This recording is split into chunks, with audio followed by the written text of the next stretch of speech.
Audio Jungle. Good morning. Now I can think. I have pictures.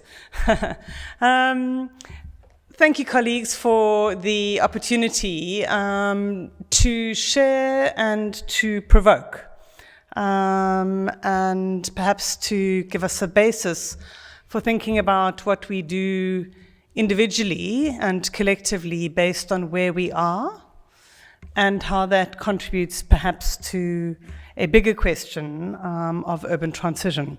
I'm talking to you today with my reference point from the African Centre for Cities, which is based out of the University of Cape Town.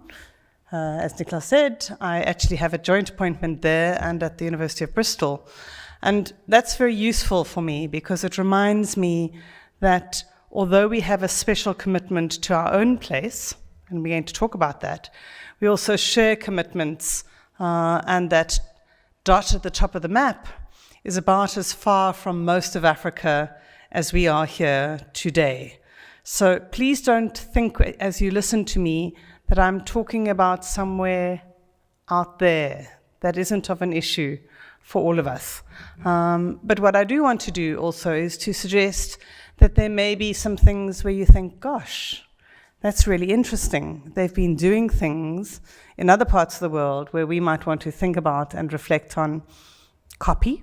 That's okay. That's also innovative sometimes, to copy. But before I talk about that, I want very briefly to give us a context for talking about Africa and Africa's cities, because in many ways, the challenges are different and bigger.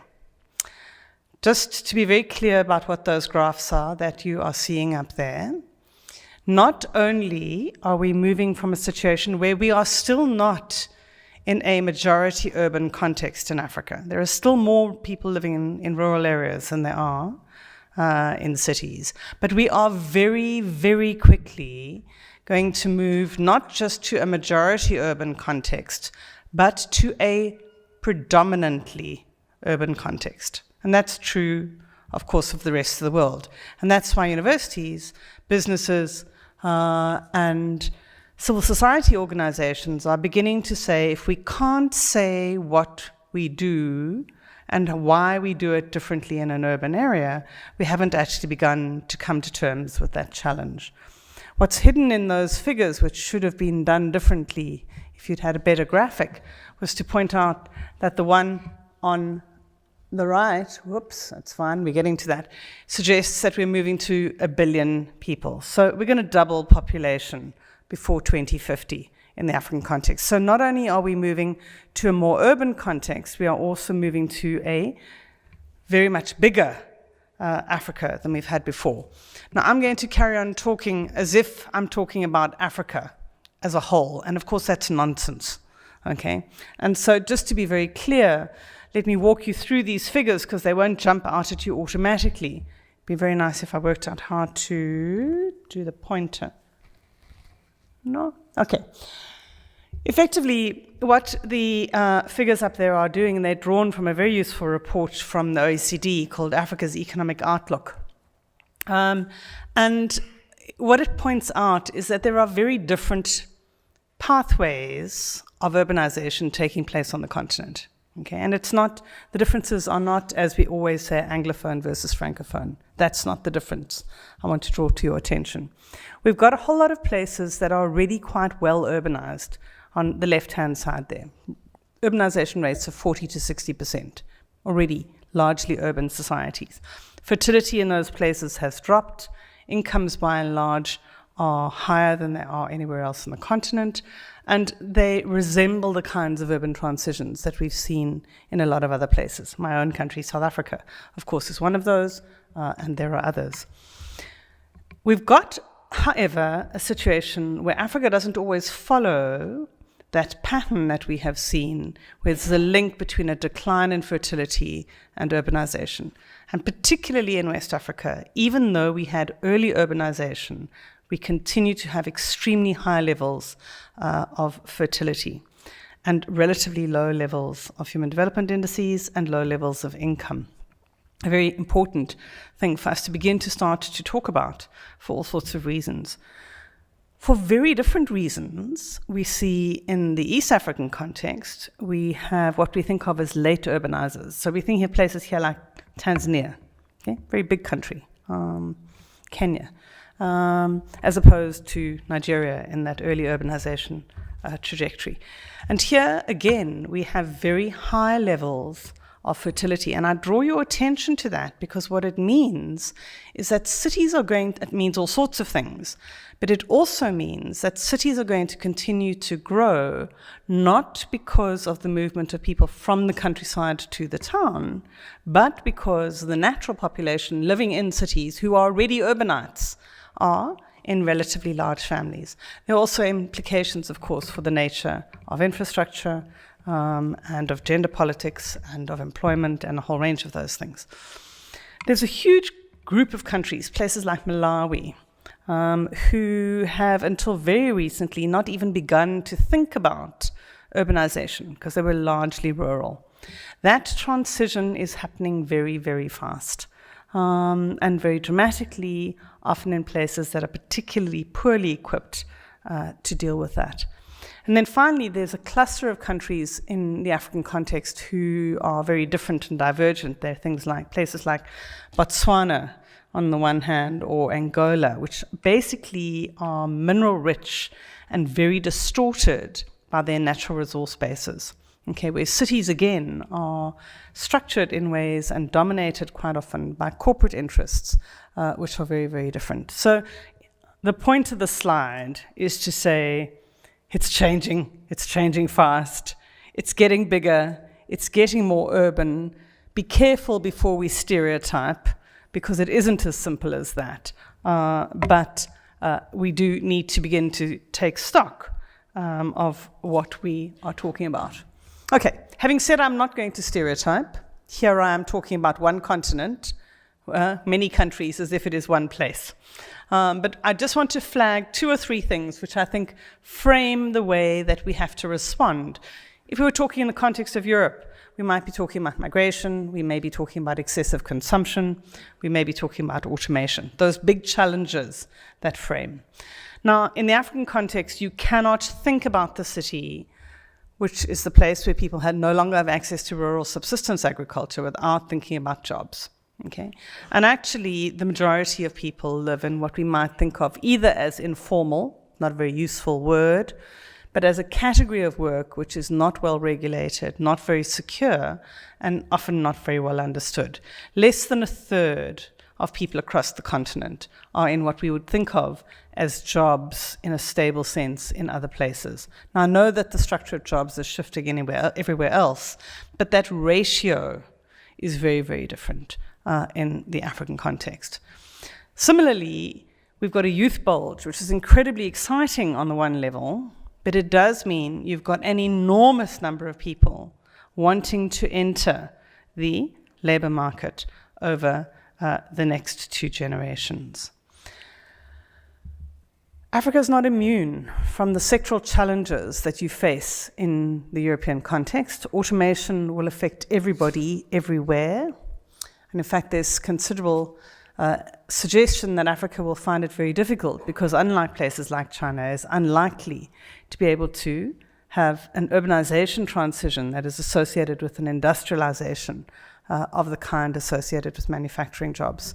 There is already a very large service sector, and we know very little about the way that those dynamics of jobs play out. If we shift from work to home, this is such a sobering slide. Have a look at it. It's not just African. Down the bottom there you'll see India, Indonesia, Pakistan as some points of reference. And what it's pointing to is that on average, if you flipped a coin and you were born in an African city, you would have a 50-50 chance of growing up living in a slum. Okay? That means you almost certainly have no access to hot water.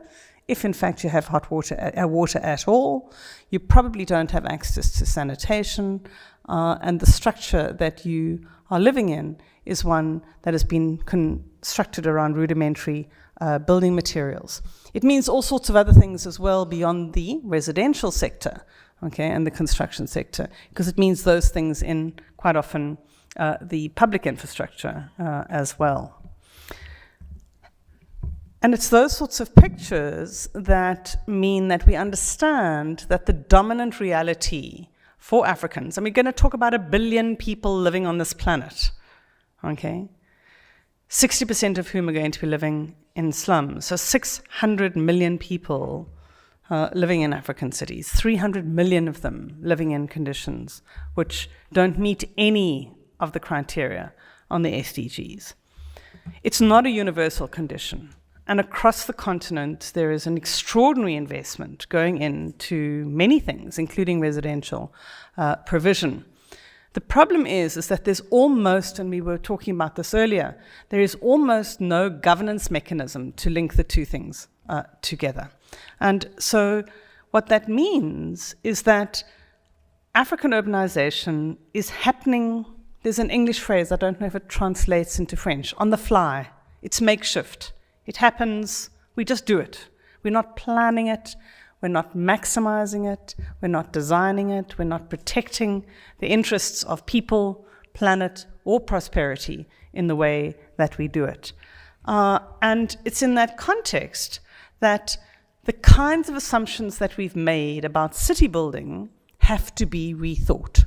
Okay? And I draw your attention to the fact that many of the graduates of this university and of universities across France are going to land up spending their careers working in African contexts, okay? This is what you are training your students to do. I venture to suggest that they are more likely to work in Africa, in fact, on large-scale, interesting projects than they are anywhere else. And it's in that context that the African Centre for Cities set out to say we have to start to rethink what we do about responding to the urban challenge in Africa. And effectively what we've done is not to throw away the old textbooks, the old theories, the old ideas, but we have said we have to ground ourselves in realities that are not always acknowledged in particular sorts of ways. And so the knowledge that we generate, it is no use, and I use this example often, it is no use, and I don't know the French equivalent, many of the countries in Anglophone Africa continue to have the British Town and Country Planning Act of 1945 as their main piece of legislation for regulating urban development. It doesn't work. It simply doesn't work. We've got to do better in important kinds of ways. And it's in that context that the ACC at the University of Cape Town has tried to say, we actually want to do things differently, and these are some of the ways we want to do them differently. Now listen to this, because I don't think this is just about responding to the African context. This is responding to city challenges, which are different in different places, and global challenges in different ways. We think we need new knowledge. We do not know everything. So some primary research is necessary. We absolutely have to have capacity development. The higher education system in the African continent was decimated under structural adjustment. They cut back, they claimed they were only putting money into primary education, but university budgets were cut and or frozen at the same moment as the population grew. And so there simply isn't enough expert knowledge to go around. We need more. We need capacity development. We also need to be able to mediate different kinds of knowledge. What engineers think with what social scientists think, with what medics think. We have to, in order to do that, have what we call durable institutions. You've got to have universities. You can't do that through a little small NGO or a donor program that changes its mind all the time. Universities are exactly that kind of robust institution that we require. And the publication record is similarly a robust record of that kind of knowledge. And that will enable us to make targeted interventions. And so ACC, very much like the projects that we've been talking about for the last 2 days, is a new breed of what universities do in the urban space. It's combining research, policy, advocacy, and teaching. And just to give you a little bit of a flavor for what we do, perhaps I can just give you some sense of our projects, and you can think about how that relates to the work you do. The importance of this slide is not, don't worry about the detail of it, it's the columns that I want you to look at. What we basically said was we have to know what's going on in Cape Town. We have to be able to be experts in Cape Town. You need to know what's going on in the greater Parisian region. You have to understand your own urban context, and it's a very good breeding ground from which to evolve and to develop expertise, particularly with students. So, but even before that, we said we need to actually know what other people who work on cities in our own university think. So the African Centre for Cities stretches across health sciences, engineering, humanities, and sciences, and it tries to create platforms, both teaching platforms, networking platforms, and seminar platforms for that dialogue. I'm going to come back and tell you what we do in Cape Town, so let's skip it.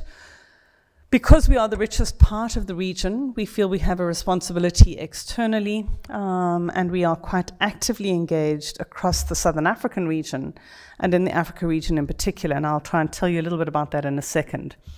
We were very conscious, though, that we did not want to be labeled just a program that worked on Africa, because our argument is, and it's the argument I'm making to you this morning, is that until you see world urbanization from a global south perspective, you will not begin to understand the sustainable development challenge, and you will not begin to understand what the composite of the consequences of us assuming urban lives rather than any other form of life is.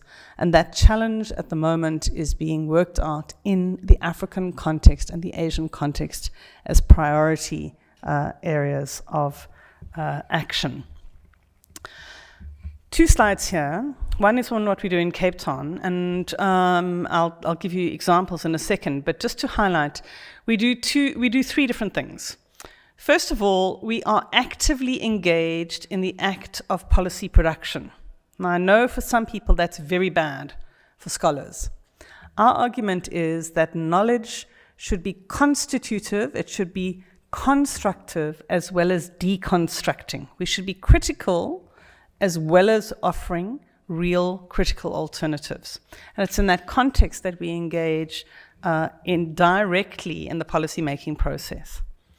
That's the first one. The second one we do is what we call city labs. I know we all use labs, but we use them in slightly different ways. What we mean by a city lab is learning from the city, learning from Cape Town, and we do that by learning from different people who work on the same kinds of questions. So in health, we've brought together economists, sociologists, medics, policymakers, and we've put them into one place. We don't always do that in the same way, and I'll give you some examples. We also think that there is scope for the lone scholar, for the individual researcher, for the critical reflection. Those things come together, and the academy has to provide them all. In the African context, we have a slightly different cluster of activities. Again, we're directly involved in policy making. And the reason for that is that if we weren't able to assist UN Habitat or the African Union in writing an urban policy position, it would not happen and there would not be change. Those organizations themselves struggle to keep up with those initiatives, and we are very actively involved in our own national processes and national urban policies. But perhaps more important than this, and this is the challenge I put out to you, is our involvement in building equivalent hubs to the African Centre for Cities in other parts of the continent.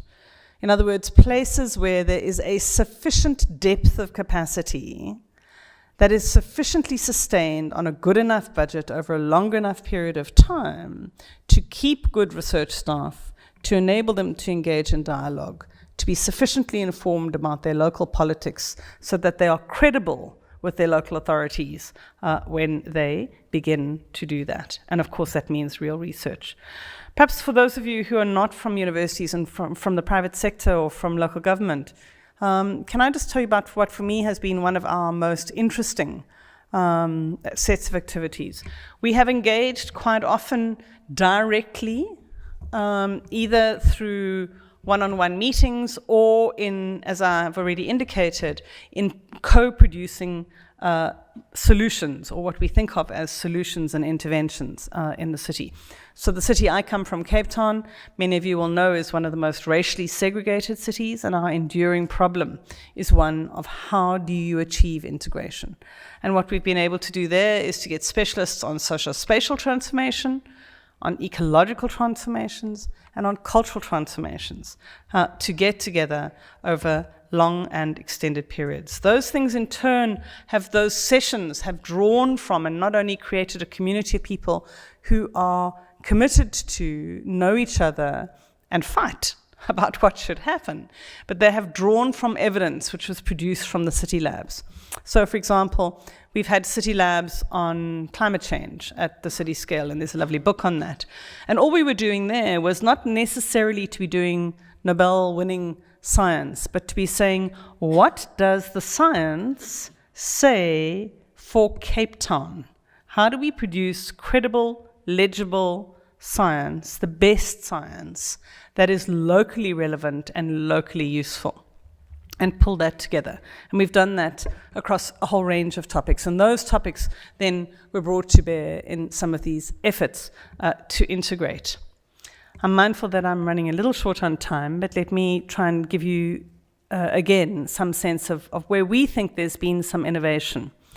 We have, as many engineering companies have been, and many engineering programs have been doing for years, taken the opportunity to embed our students, senior students, often students with previous experience, to embed them in the city. So we've had now a series of PhD students who have been working at the city for 80% of their time, and then have been released to be writing up their PhDs on those topics in the way that you would see in a much more conventional science laboratory. And so the green economy policy for Cape Town, the climate change policy for Cape Town, many of the energy interventions which we have seen, and now some work on transportation, and there's some big new work on water happening in this way, where we not only develop much more sustained relationships with practitioners who we believe actually are at the cutting edge, they know the issues, even if they are not always given the opportunity and time to reflect on that. In addition to sending the university to the city, we have also sent the city back to the university. And so we have forced some of our city people to come and spend time in the academy and to write what they know, so that we don't have to learn on a case-by-case basis. We can teach our students based on local information. And so we've hosted 20 people in the city, and through blood, sweat, and tears, have produced a set of journal articles which have been published with city officials, and we think that that has been really fundamental. We've tried to be creative. We've had a number of exhibitions, and we have initiated a series of dedicated teaching programs. So in conclusion, I think what I'm trying to communicate to you is that when you have intractable problems, you've got to actually get down and get dirty. You've got to be bold, you've got to be ambitious, but you also have to have some fun, because otherwise you can't sustain it. It helps enormously if you can have some money so that you don't have to worry about all of those things, and we have been relatively fortunate in that regard. But institutionalizing efforts at change is really important when the scale that we are facing is as overwhelming as it is when we think about the emergence of African cities. And by really being grounded in those things, we happen to think that we're going to produce some of the best science around. In other words, we are at the leading edge of where change is. The new ideas about cities are unlikely, with all due respect, to come out of Paris or New York. They may come from Parisians working in Kinshasa and comparing and thinking about that, but at least some of the very best ideas are going to come out of other places. And so we are very pleased to say that we have now gone through, we've been around for over a decade. We have begun to consolidate, and we think mature, and we hope that we are here to speak more wisely in a decade than we were a decade ago, but with less of the energy and the inspiration to perhaps say, and the confidence to say, hey, come on, let's get out and find out how the city works. Let's get out and find out what the city challenges are, and let's inspire a new generation to come up with alternatives that don't take us down the same deeply problematic routes that we have put in place in the way that we have managed cities over the last 50 years. Thanks.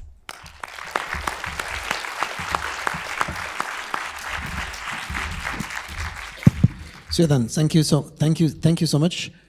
Please join me, Rashid.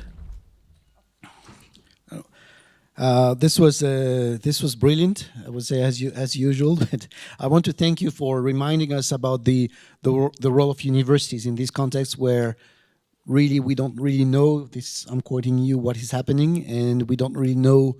We don't have any formal roadmap of where we are heading.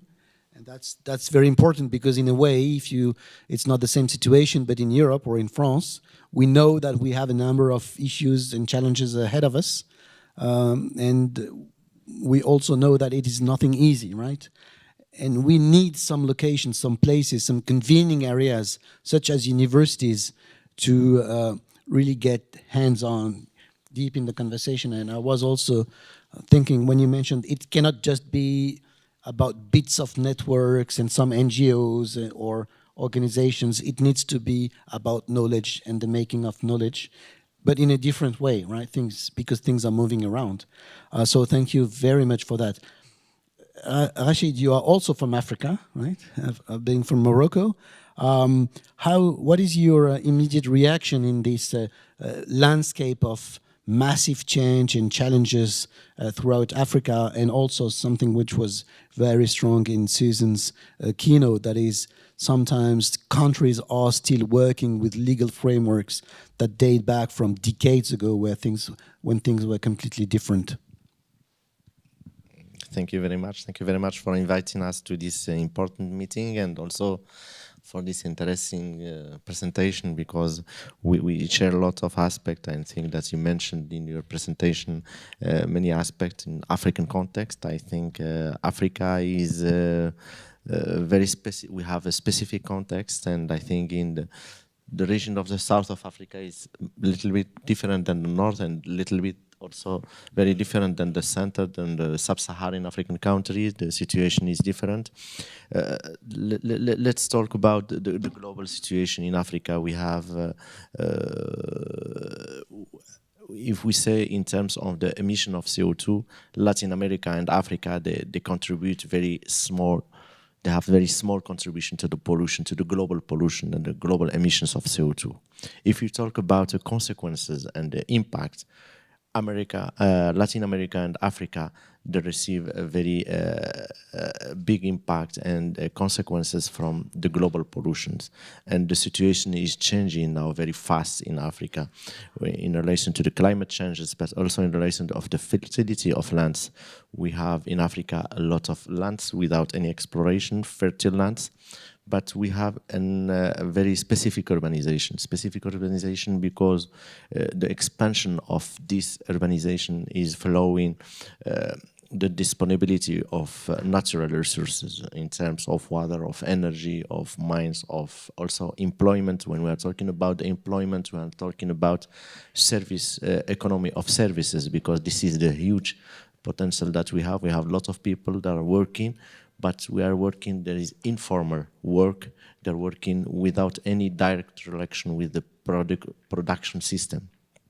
And they are creating an informal expansion in the cities. This is very important to mention. Also, the potential of Africa. The potential of Africa is very big. There is a lot of natural resources in terms of disponibility of water in some countries, disponibility also of other renewables resources like solar energy, like wind energy, like hydroelectricity. There is a big, huge potential, but there is no infrastructure. There is no infrastructure in terms of grid, in terms of roads, in terms of all infrastructure. And the context is very different, like, for example, in Europe or in America or also in Asia. That's why the situation, the geographic situation of Africa impacts also Europe and impact other continents, but mainly impact Europe because there is a lot of immigration. There is a lot of people that they're working here in Europe and they are still in contact with their families in Africa. If we talk about also the energy aspect, because I think it's very important. If we don't have access to energy, we don't have access to development. We cannot talk about sustainable cities. We cannot talk about what will be the city of tomorrow, because I think it will not be best than the actual cities, because the context is each day is not good. That we have a big increase. The population of Africa will be more than the double in the next 50 years, and we still have no access. We still have, we still have more than 650 million people that don't have direct access to electricity. All the population in Africa, they use wood for cooking, for lighting, for all their needs, energy needs. And that's why we cannot talk about the sustainable development of the cities. The development of the cities doesn't follow any let's say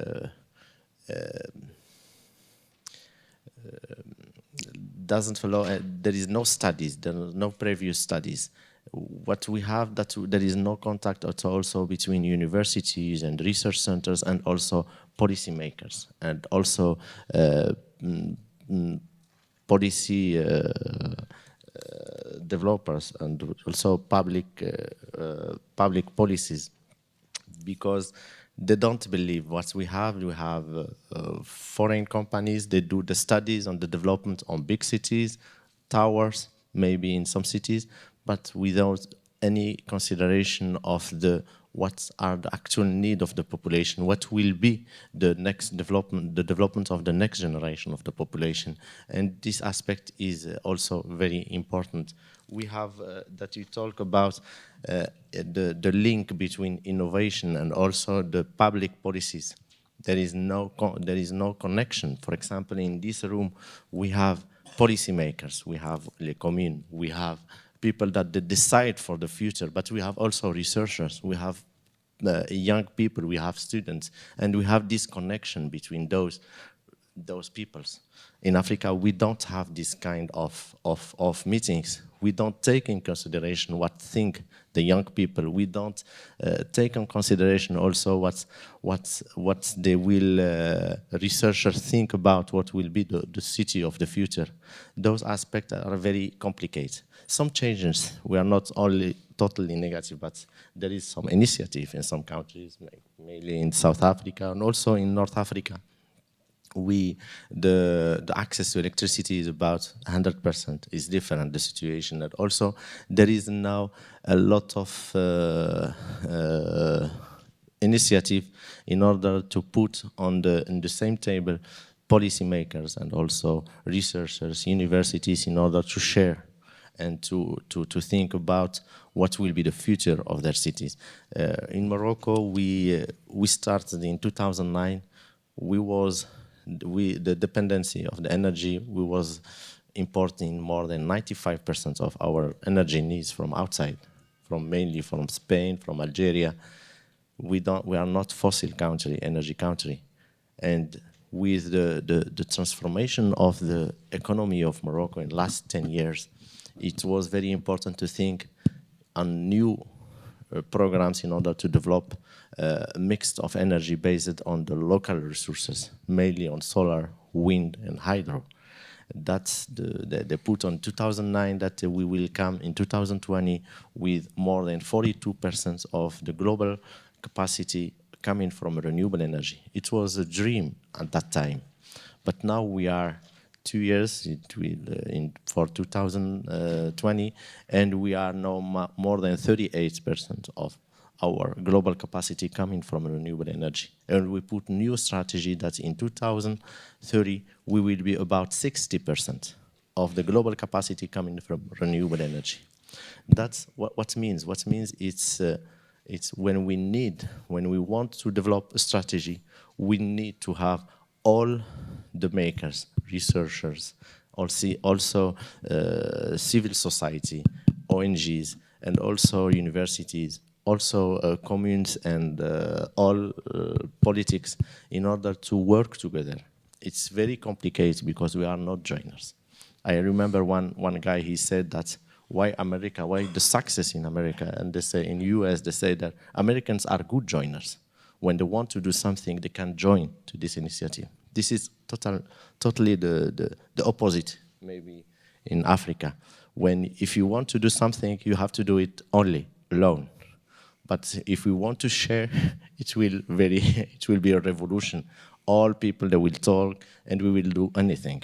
This is also cultural aspect, and we have to recognize that the situation now is changing in Africa, and some countries, they are going very fast, like Ghana, like also in Tunisia before the Arabic winter. It was also the situation where the war growing, and also in Morocco and some countries. But if we look in terms of energy consumption, for example, sub-Saharan countries, they are still consuming very, very small quantity of energy. More than 90% of their energy needs are coming from wood. And this is a barrier for the development of the new cities. Well, thank you very much. That's very, very useful complement sets of information and an outlook, and I'm very happy also that this meeting of this northern part of the continent and the southern part of the continent takes place here on the stage of the future days. That's also how to, I would say, respond sometimes to the lack of contacts and connections. We need really to move on towards the next stage of our discussion, but I've got one last question, but please try to answer very shortly. 1 minute. There could be many more questions, but what would be the priorities from your point of view for universities in that context of not well-structured urbanization path? And what would be the main, I would say, the main element that this context of building the Gustave Eiffel University and the context of the future days and Université Paris-Est, how could this contribute to addressing the main challenge for universities? Suzanne, maybe. Thanks. There's a very useful initiative called ARUA, the African Urban, it's the research-intensive universities of Africa. And I think my one push would be to say invest in universities, invest in university capacity to spend research money, which is not just investing in university researchers, it's in the administrative systems and the entire process so that they can manage money, that they can interact with platforms and to do so over long-term projects rather than very brief short-term projects. And you are in an exceptionally good position. I think France has more PhD students working on the African continent than any other country in the world. And so to consolidate that, not just around individuals, but also around institutions, seems to me to be a strategic investment. Thank you. Rachid? I think I will answer with a few words. Green innovation, very important. Capacity building, entrepreneurship, very important, and also networks.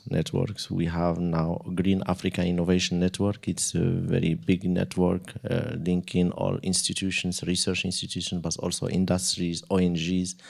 This is maybe to create more links with Europe, with other continents. It's very important, and also to create more, also to boost also more political stability in Africa. I think also is very important. If we don't have political stability in some countries, we cannot talk about the development. There is no access to financing. There is no funds. There is no development. Thank you very much. A warm round of applause for Suzanne. Thank you very much. And for Rachid.